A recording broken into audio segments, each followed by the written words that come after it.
Unspoiled Network podcast. This is Spoil Me, covering the Vorkosigan Saga, Cetaganda, chapters 15 and 16, aka the final chapters of the book.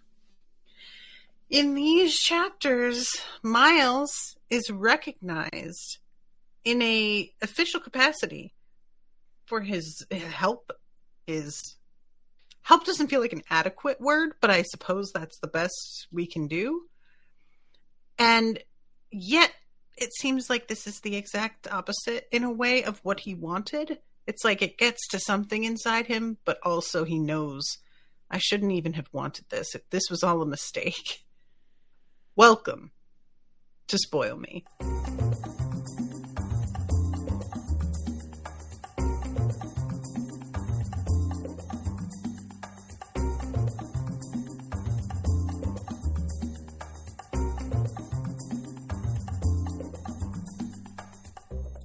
Welcome to the show, everyone. I am Natasha. Thank you very much to Sofia for commissioning this episode. This was a kind of surprising, like, the way that I'm used to things going in these books is for the moment where stuff seems to sort of come to a head. That tends to happen, it seems like, at around like the penultimate chapter, the way that it worked in like the penultimate episode of Game of Thrones. And then you'll have your one chapter where everything is sort of being wrapped up. And I just didn't expect, I wasn't really like keeping track of things. I didn't expect for there to be a whole 2 chapters after the last one ended, and we're moving on to, I thought, really like quickly wrapping things up, departing the planet, all of that.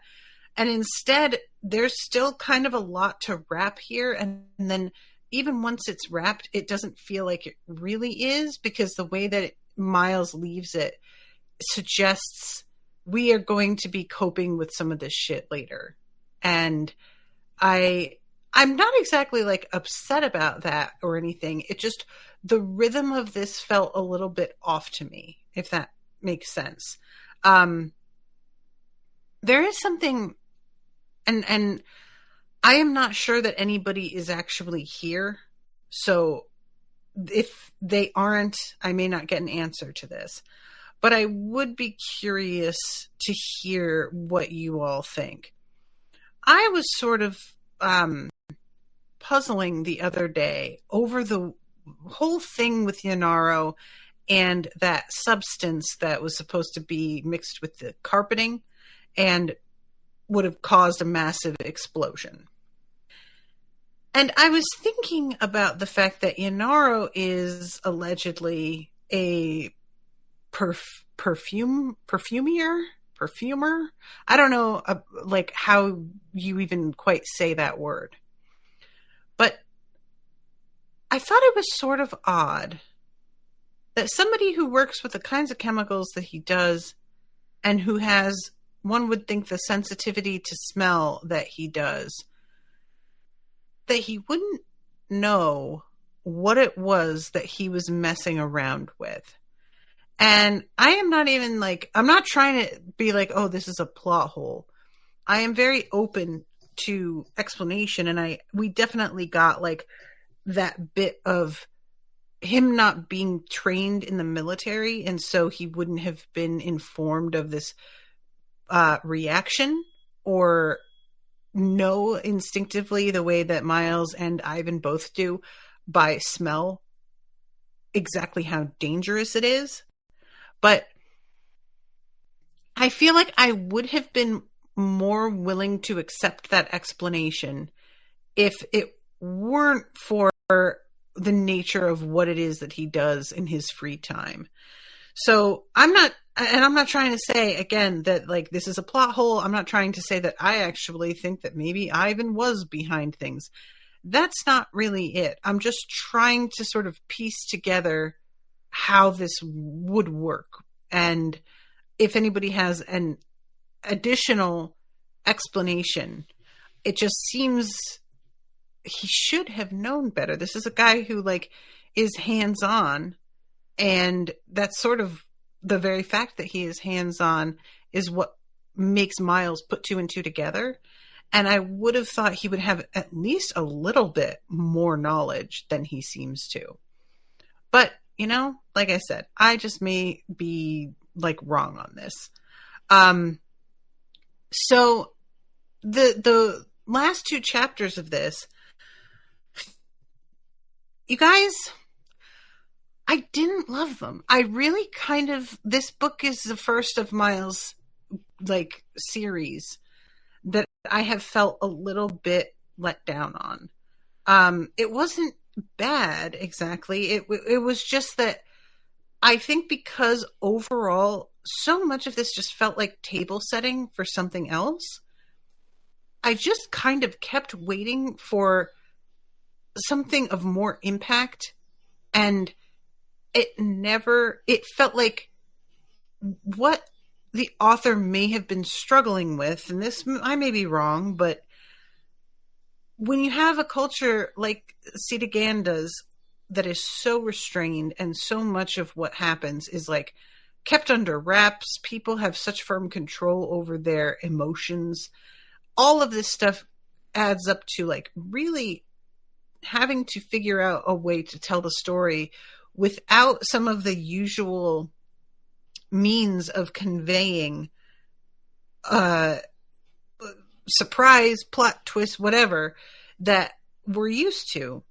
And I think maybe the fact that Cetaganda is just so subtle and so many things are like just done in a, what's the word? What's the way that I want to say this?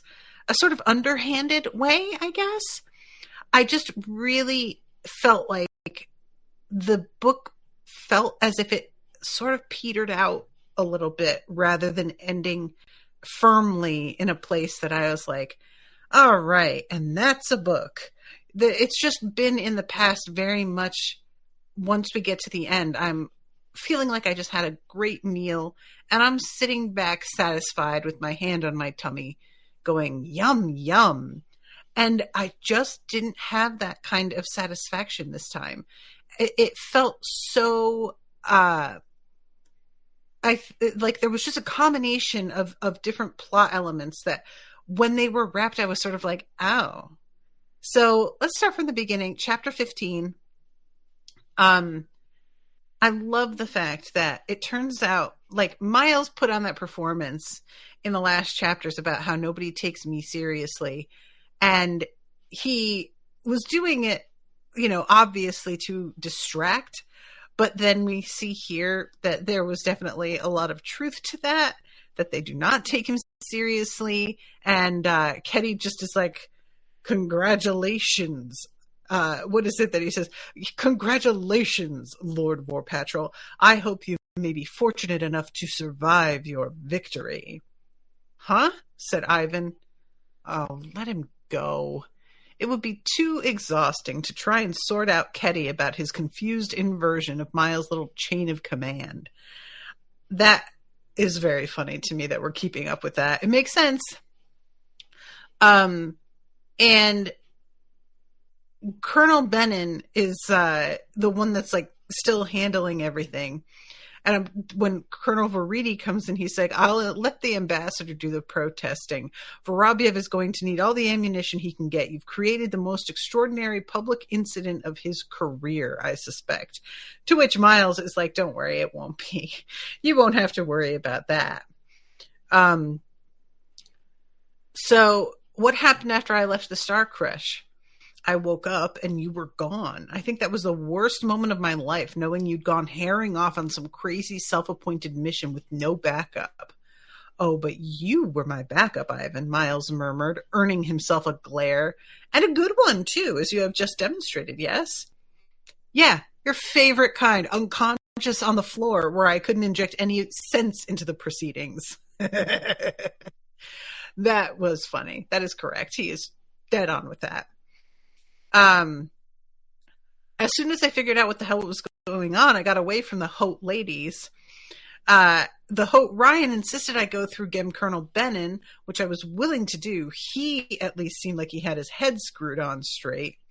And God be praised, he paid attention to me. My own investigations, this is Benin jumping in, had already led me to suspect something was going on involving one or more of the Hote governors, so I had orbital squads on alert. And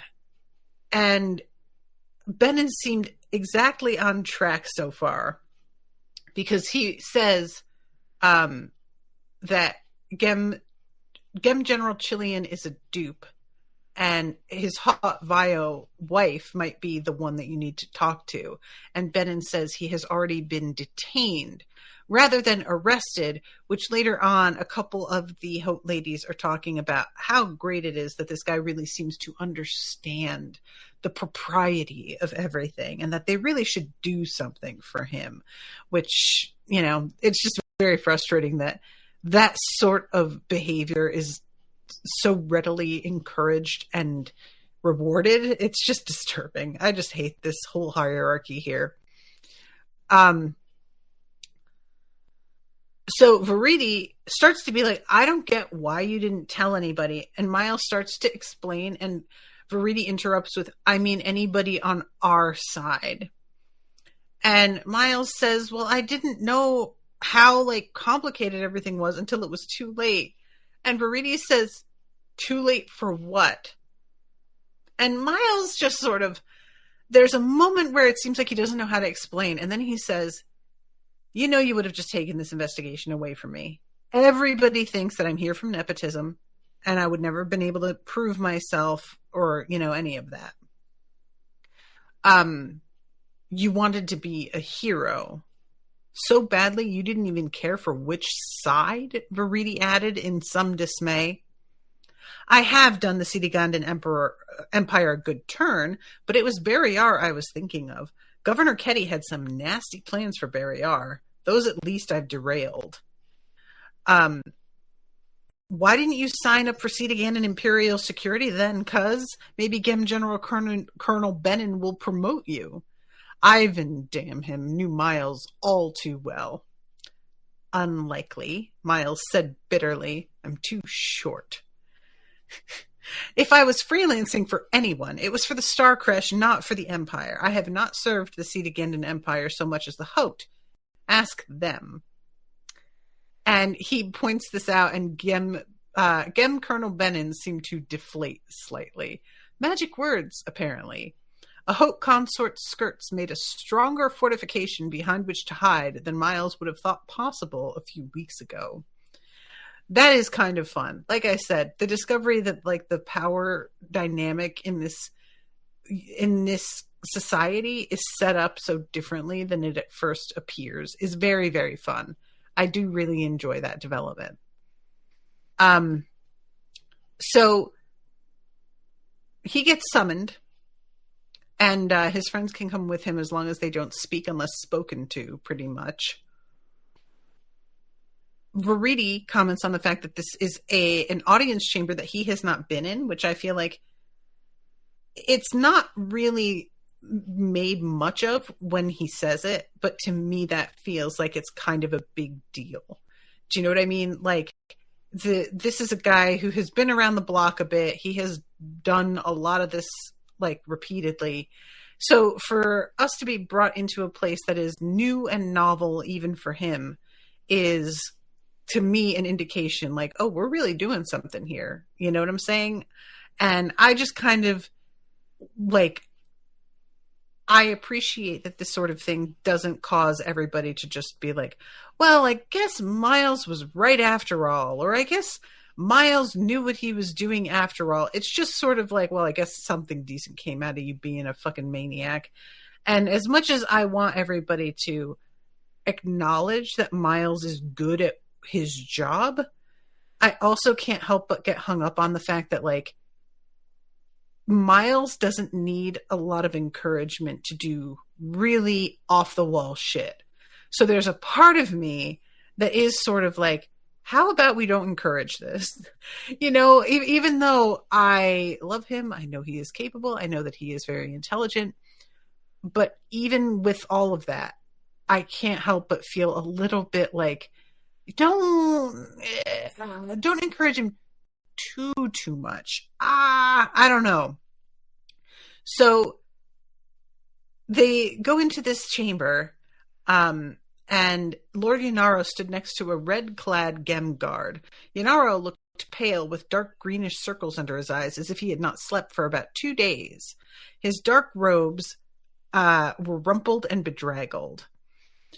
And then Gem Colonel Benin comes in, followed by the Hotes, Pell, Nadina, and Ryan in their float chairs, shields down.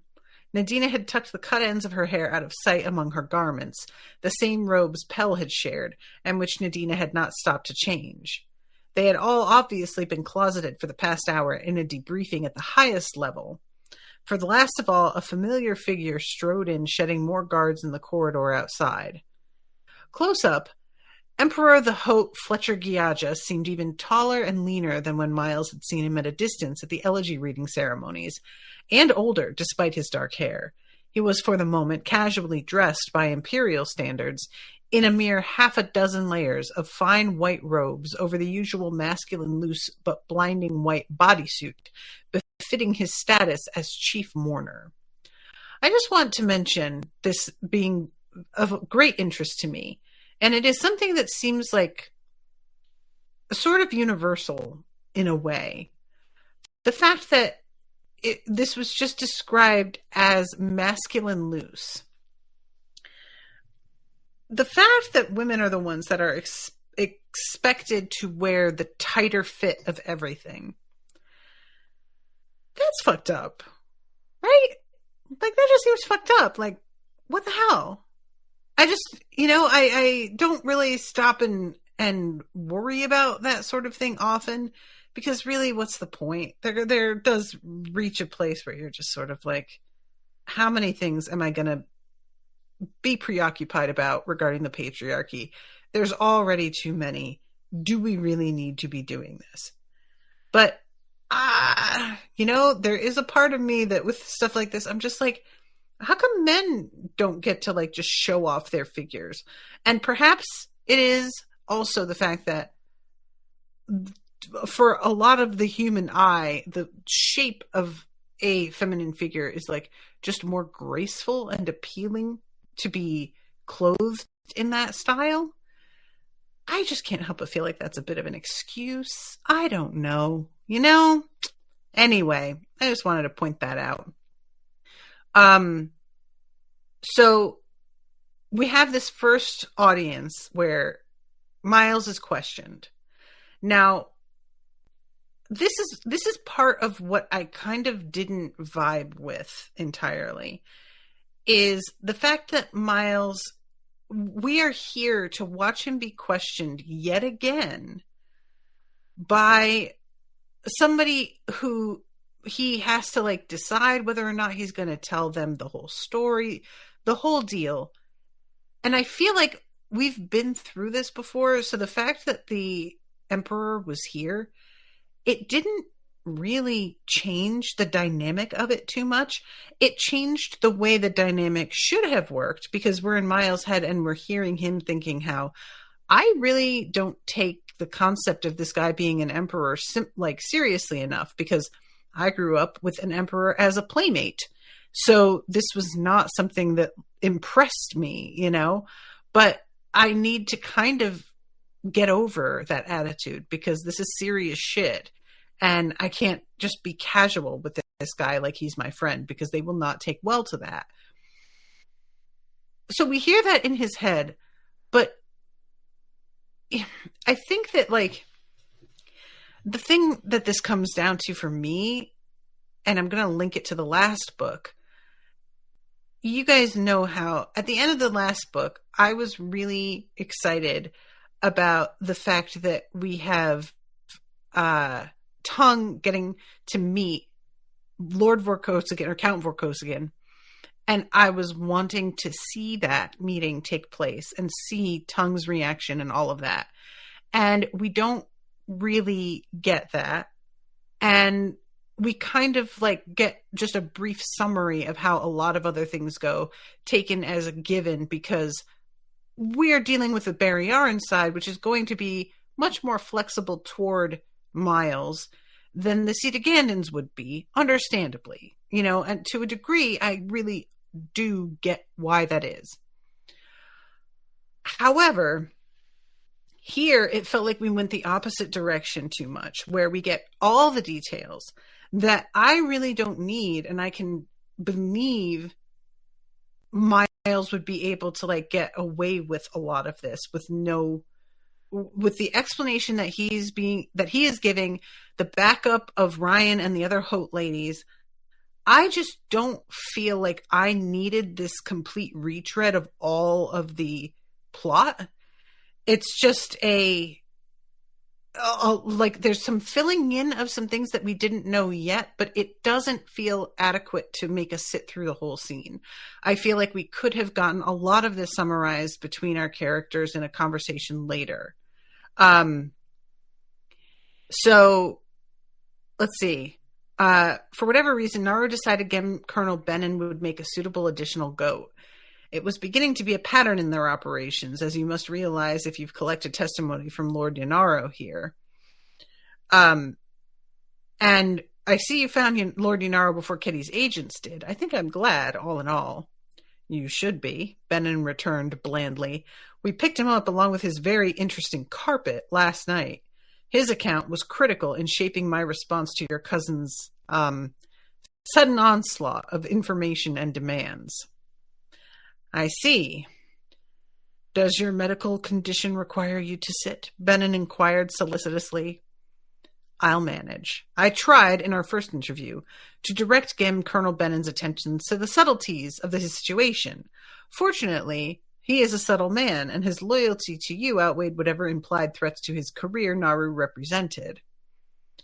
Benin and Miles exchanged guarded, appreciative nods. I did kind of like that moment. So, again, Ketty tried to deliver me into the hands of the Star Crush, accused by means of followers, false, blah, blah, blah. Why are we doing this again? We don't need it. We know what happened. We just read the book. I just feel like this is a weird filler that we haven't seen from this author before. And maybe there's something in the midst of this that I'm meant to be picking up on, but I don't feel like there was almost any new information in the midst of all of it. So he says your late August mother chose her handmaiden well, I'd say. That is hardly for you to judge, Barry-Aran, drawled the Hote Fletcher Giaja. Excuse me, but I didn't exactly volunteer for this mission. I was suckered into it. My judgments have brought us all here one way or another. Giaja looked faintly surprised, even a little nonplussed, as if he'd never before had one of his gentle hints thrown back in his face. Benin stiffened, and Veridi winced. Ivan suppressed a grin, the merest twitch, and continued his invisible man routine. The Emperor took another tack. And how did you come to be involved with Lord Yanaro? From my point of view, you mean? So he describes all of this again. Yanaro was as much an intended victim as Ivan and myself. There's no treason in the man. He hasn't the nerve for it. Yanaro twitched, but did not gainsay any of it. I do kind of enjoy that little jab. So then Yanaro confirms his account. That suffices for my appraisal of the concerns of the Empire. Will you kindly wait in the antechamber with Colonel Veridi and Lord Vorpatrol until I call you, Colonel Benin? So Giaja and Miles are almost by themselves. I think the Hote women are also here, but they don't really participate that much in this conversation. Yeah, here it is. 3 float chairs arranged themselves in a circle around Fletcher Giaja, who himself sat back with a face suddenly more expressive, drier, edgier, angrier. The glassy reserve of the Hote vanished in a new intensity. Miles swayed on his feet. So he sits down, And Hope Fletcher says, I hope you all see now the wisdom of our ancestors in arranging that the Hope and the Empire shall have only one interface. Me. Only one veto. Mine. Issues of the Hope genome must remain as insulated as possible from the political sphere, lest they fall into the hands of the politicians who do not understand the goal of the Hope. Who was in charge here when Fletcher Gygax knew himself as a product of his mother's high art? Ryan sighed wearily. What can you expect from a half-breed like Naru? I just can't. I'm glad that it seems like, even though Miles is still utterly entranced by her beauty, it does seem like he has begun to sort of shed the, like, I would do anything for her sort of vibe that he was carrying for a minute there. Because, like, frankly, I don't like this woman. That's where I'm at this point. I don't like her. And I just don't think I really like any of them. They're just terrible people. They just seem awful. And I think maybe that's part of what is failing to connect with me with this book as well, is this feeling of, like, not really wanting to root for anybody, because all of them seem to be just so racist, so gross, so preoccupied, in my opinion, with, like, the most foolish things. You know, I just feel like their priorities are so silly that it's very difficult for me to take them particularly seriously.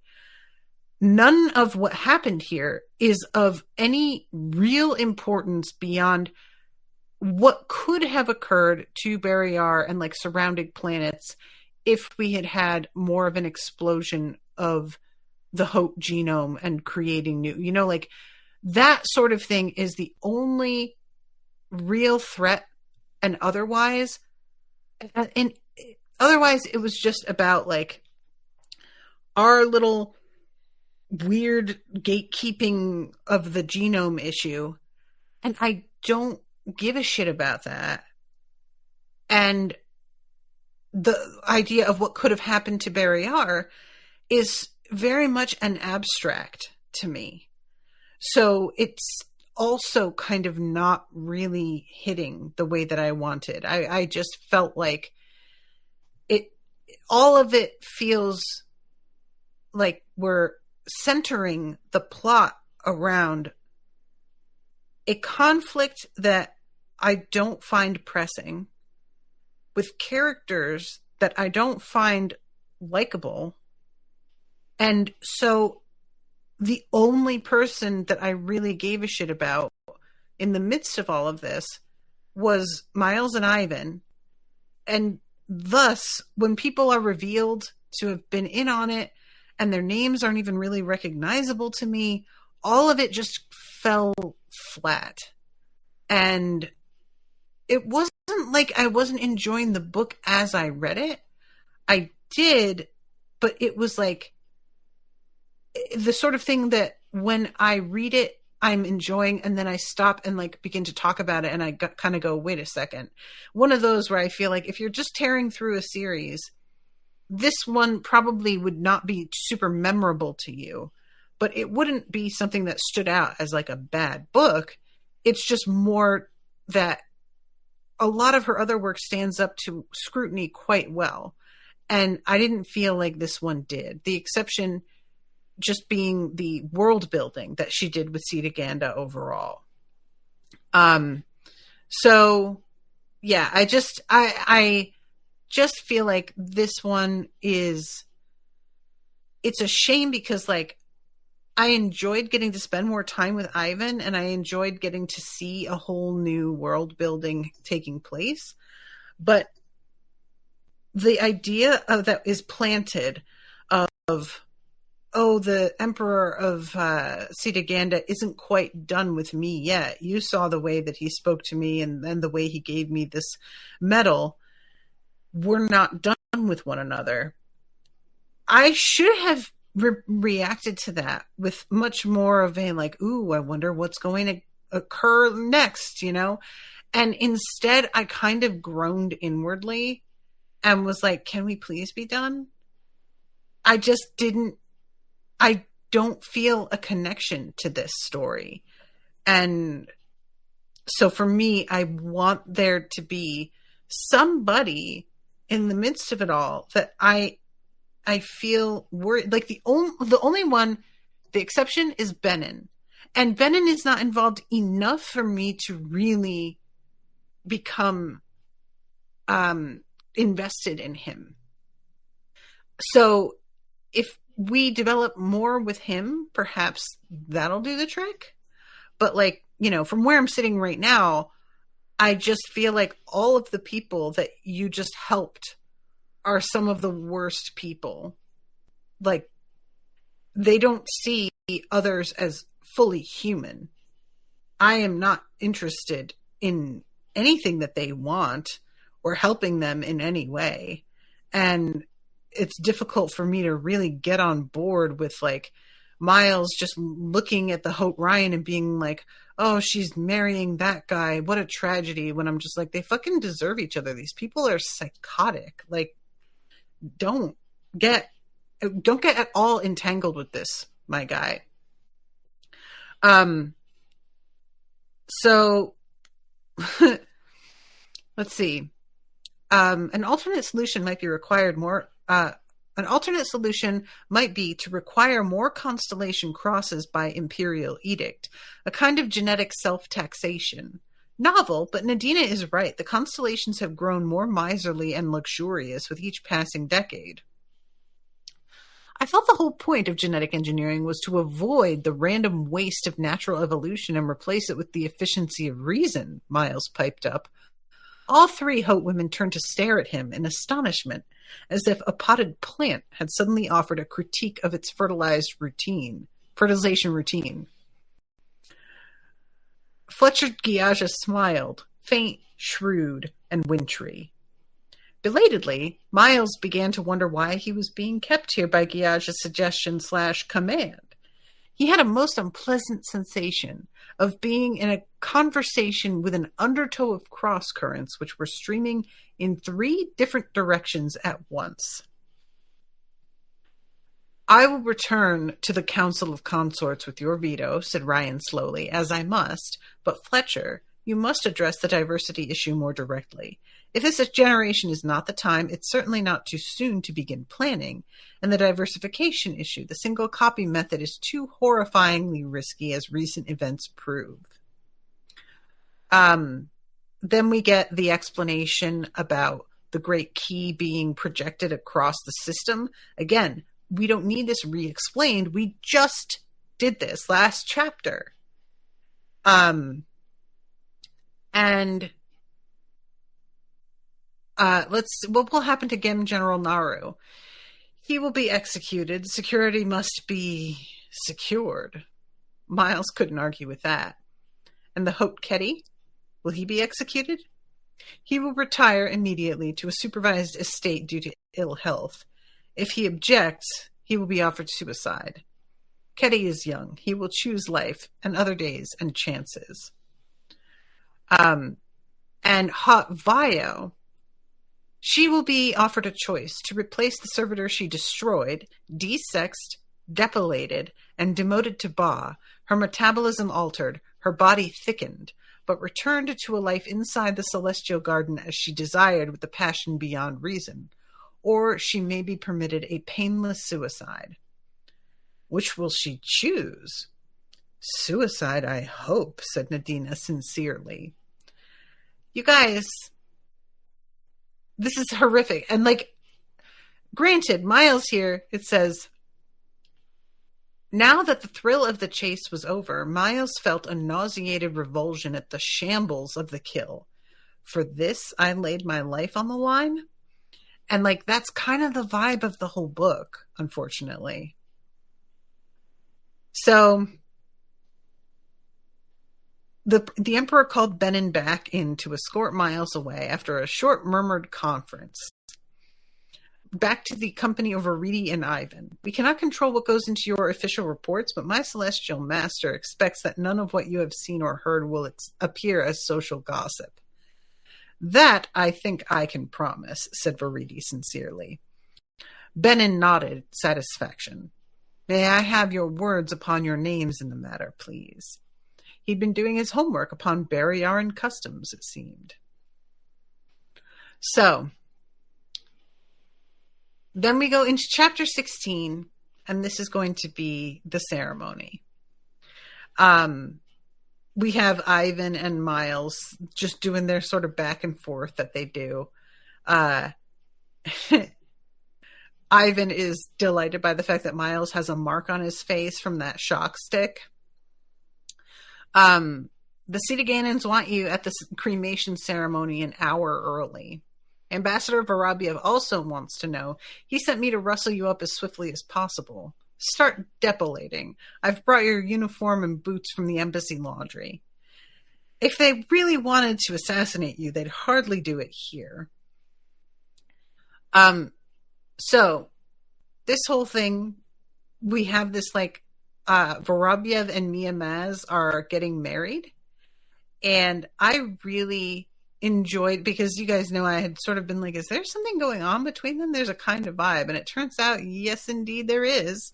And I like it. You know, she seems dope. I'm here for it. I'm fully into it. So, yeah, let's do that. And then Maz says, Lady Vorobiev, how did your mother cope? You mean being an egalitarian Baton and all? No problem. She says egalitarians adjust to aristocracy. Aristocracy's just fine as long as they get to be the aristocrats. Yep, called out. So, Miles gets taken away. We will return him to you. Your word upon it? It would be a major embarrassment for the embassy were he to be mislaid again. Vorobiev managed to be stern at Benin while simultaneously capturing Maz's hand upon his arm and covertly stroking it. Ah, bless them. So then we get the audience chamber and the medal. It is the medal, or no, Order of Merit. That's it. Bend your neck, Lord Vorkosigan, unaccustomed as you may be to doing so. I refuse this honor, sir. No, you don't. I am given to understand by my keenest observers that you have a passion for recognition. It is an understandable quality that puts me much in mind of our own Gem. Well, it was better than being compared to the Hote's other semi-siblings, the Ba. As far as recognition goes, sir, this is hardly something I will be able to show around at home. More like hide in the bottom of the deepest drawer I own. Good. As long as you lay all the matters associated with it alongside. Ah, that was the heart of it. A bribe for his silence. It was sort of a weird way to put it because I didn't feel like it seemed like a bribe at all. It felt almost like I'm going to make sure that there is something that I can mention that will call into question your loyalty to your people if I need to, make them doubt you, you know?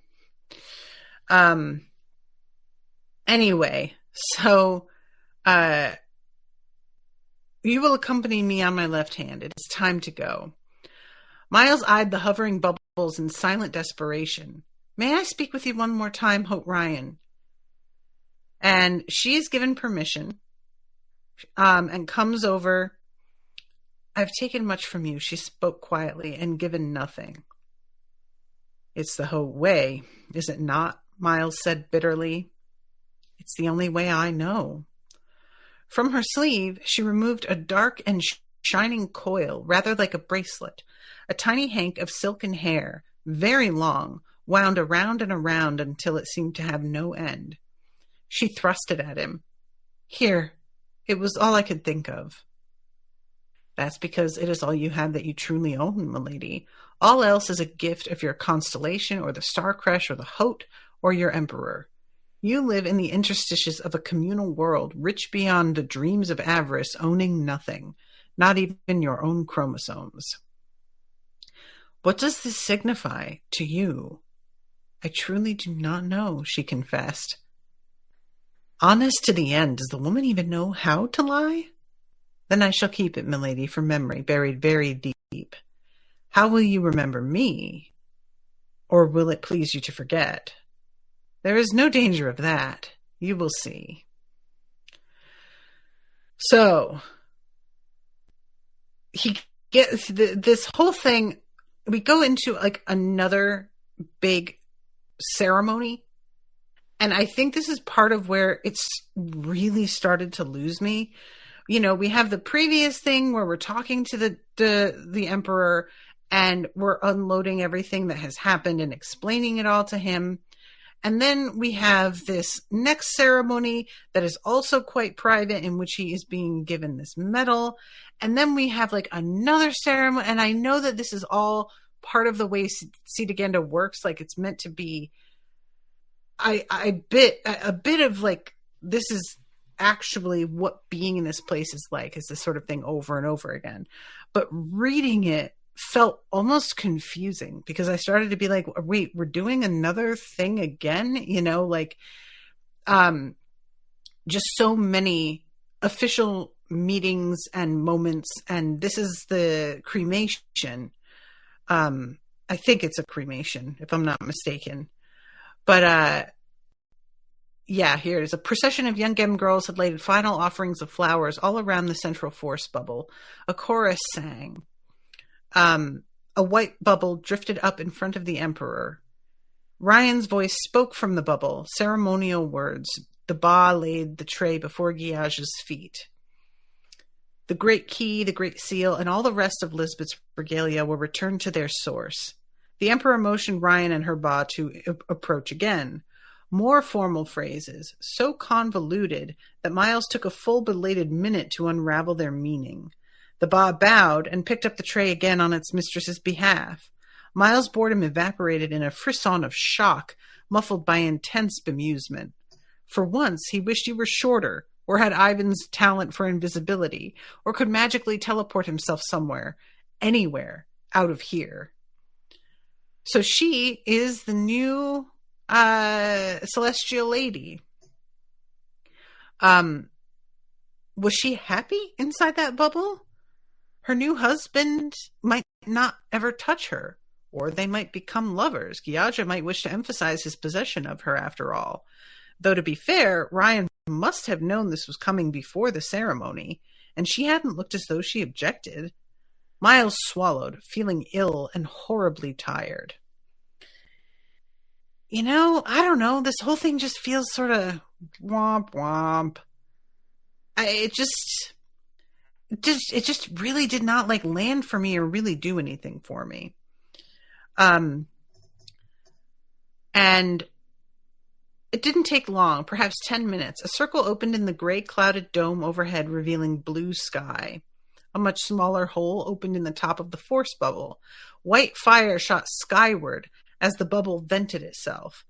Miles assumed the airspace over the center of the capital had been cleared of all traffic, though the stream diffused into faint smoke quickly enough. Then the dome closed again, the artificial clouds scurrying away on an artificial breeze, the light growing brighter and cheerier. The force bubble faded into nothingness, leaving only an empty circle of undamaged grass, not even ash. So, yeah, that's the end of that. And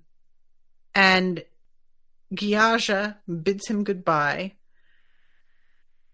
Gem General Benin, at Miles' elbow, almost cracked an expression. Come, Lord Vorkosigan, I'll escort you back to your delegation. Having given your ambassador my personal word to return you, I must personally redeem it, as you Barrayarans say. A curious turn of phrase. Do you use it in the sense of a soul in a religion, or an object in a lottery? More in a medical sense, as in the temporary donation of a vital organ. Hearts and promises, all redeemed here today. I thought that was like redeemed in a medical sense I don't even know that one. Like when he said that, I didn't really even, I couldn't think of an example of the use of it in that way. So I was glad that he mentions the temporary donation of a vital organ, because I was like, all right, I'll take your word for it, but I had no idea what you meant. So Miles is like, yeah, we should just leave. Can we just go? We could be in orbit in an hour. But the Gem ladies might be at the buffet, Ivan protested. Women like food, you know. Miles was starving. In that case, definitely leave straight away. Benin, perhaps mindful of his celestial master's last broad hint, supported this with a bland, that sounds like a good choice, Lord Vorkosigan. Vorobyev pursed his lips. Ivan's shoulders slumped slightly. What was that all about? My reward and my punishment. It seems the Hope Fletcher Gyaja has a low taste for high irony. But it's an extraordinary honor. There are Cetagandan Gem officers who would gladly die for it. Vorobyev explained coolly. But rumors of it will hardly make him popular at home, love, particularly circulating as they must, without any real explanation attached. And this is all correct, but also, again, this was already explained. In Miles's point of view, earlier on when he received the medal. So it feels like we're just doing a lot of repeating things here. You know, all of this just felt like, why do you not trust me to understand what's happening? Like, what exactly is going on here? What did you and the Cetagandans talk about last night after Lord Vorpatrol and I were excluded? Nothing. They never asked me anything more. That's the beauty of it. Let's see you prove a negative, Colonel. Just try. I see. Thank you for that, sir, breathed Miles. So, yeah, quite effective, actually, you know. They get into orbit. Ivan is super bummed at the fact that they aren't going to get their wonderful banquet. He brings in a stack of invitations and just really rubs it in Miles's face. All of the women, the gorgeous women that he could be hanging out with, but isn't. I just wanted to share my virtuous divesting of my life of decadent Cetagandan luxury, sort of like shaving my head and becoming a monk. So, let's see.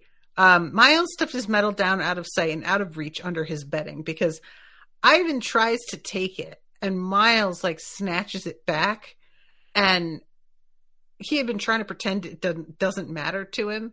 And Ivan takes this as like I knew you really cared about it, but it's complicated, you know, because he does care about it, but it also, I don't feel like he has a sense of satisfaction from it either. I've thought about it. What's it going to be like 10 or 15 years from now if I ever get out of covert ops and into a real line command? I'll have had more practical experience than any other Baryaran soldier of my generation, and it's all going to be totally invisible to my brother officers, classified. They'll all think I spent the last decade riding in jump ships and eating candy. How am I going to maintain authority over a bunch of overgrown backcountry goons like you? They'll eat me alive. Well, Ivan's eye glinted. They'll try, to be sure. I hope I'm around to watch. This is the sort of thing that I feel like Miles talking about, like, how am I going to keep them in line because none of them will know. I believe that problem is real, but I also can't help but think it's basic pride in there as well, of just like, I would like people to know that I did something worthwhile, that I earned my place here. And instead, I have to sit here and know that all of them believe that this is just nepotism. And there, you know, like I said, I think that the reality about maintaining, what's the word I want? Authority over them. I think that is a real problem that he is going to have to deal with. But I also can't help but feel like you're coming up with a reason why this sounds, that sounds like a lot more goal oriented, Well, I just want everybody to know all the great things I did, because how am I supposed to command them otherwise if they don't know? And I can't help but sort of cock my head a little bit and be like, is that why? Are you sure that's why? You know, like for real? I don't know. But anyway, so let's see. How many more generations do you think before we can no longer consider the Hote Lords human? I think the operative question is, how many generations do the Hote Lords no longer regard us as human? And then he thinks, I'm used to that already. Just, it's just been a preview. The greatest danger to everybody would be for the Hote to lose control of the Gem. When the Gem are allowed to run the show, Barry R. knows what it's like when 500,000 practicing social Darwinists with guns are let loose on one's home planet. Ivan stared off into space. The wormhole nexus is a big place and constantly getting bigger. Even the Hote would have trouble filling it all, I think. I hope so. Monocultures are dull and vulnerable. Lisbeth knew that. Aren't you a little short to be thinking of redesigning the universe? Ivan. Miles let his voice grow unexpectedly chill. Why should the Hote Fletcher Gyaja decide he needed to be polite to me? Do you really think this is just for my father's sake? It's not a trivial trinket. Think again about all the things this means. Bribery, sabotage, and real respect, all in one strange packet. We're not done with each other yet, Gyaja and I. Ivan dropped his gaze first. You're a freaking crazy man, you know that? After an uncomfortable minute of silence, he hoisted himself from Miles' station chair and wandered away, muttering about finding some real food on this boat.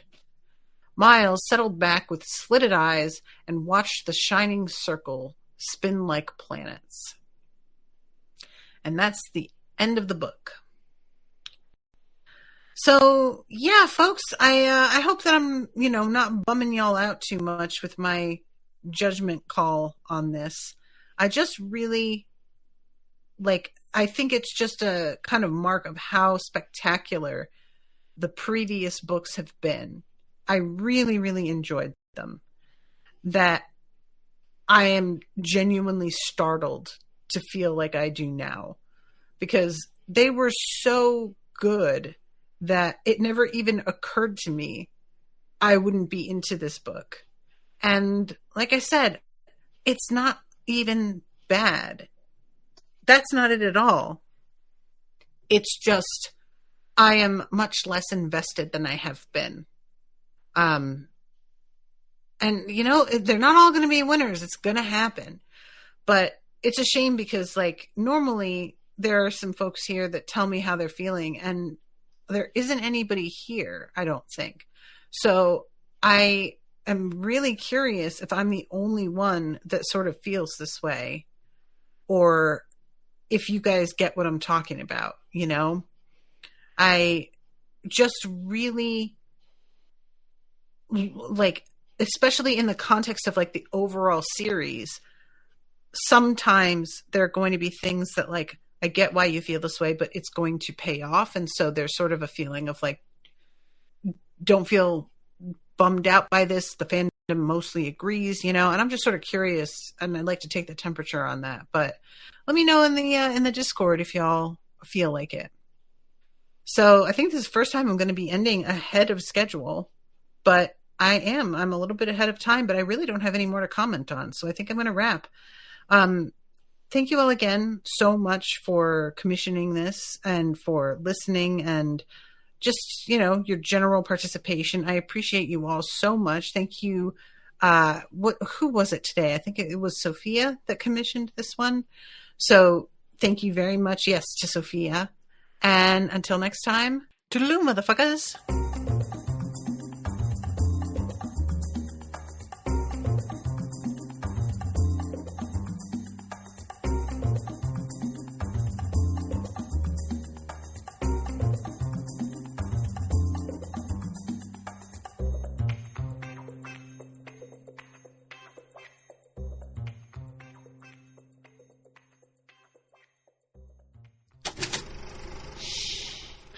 an Unspoiled Network podcast.